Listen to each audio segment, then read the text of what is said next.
Is like with crash construction.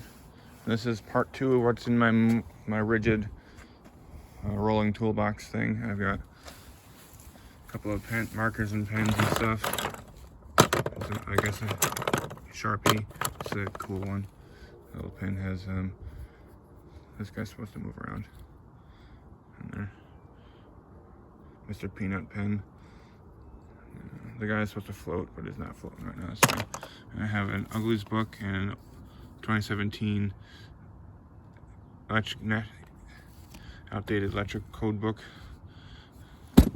and then in my bottom box, I've got what I have here. Got a multi-tool, adapters for the multi-tool, a Bosch laser level thing, some batteries, a socket set I don't really care about all too much, a knee pad, caulk gun, wrench roll with some wrenches in it. I think they're Harbor Freight wrenches actually.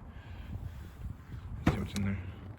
Yeah, wrench roll with these Harbor Freight Pittsburgh ratcheting wrenches. They do the job. And then here I've got a knee pad,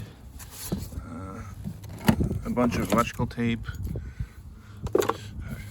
safety vests, caulk gun, a fish tape, no razor blades in the bottom, hacksaw, and an electrical extension cord. And yeah, that's what I got in there. That is my mobile tool storage. Thanks for watching.